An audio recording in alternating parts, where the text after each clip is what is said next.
Hello everyone, today in this video we will discuss how to fix always on display not showing on Samsung Galaxy A57. Let's start the video. First of all, go to app library. Here click on settings app. Now in setting, scroll down and click on lock screen and always on display.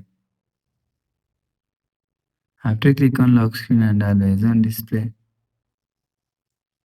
and click on always on display. Click on when to show and click on always. After click on always, you will see your problem is solved. After the process, go back to home screen. So that's how you can fix always on display not showing on Samsung Galaxy A57.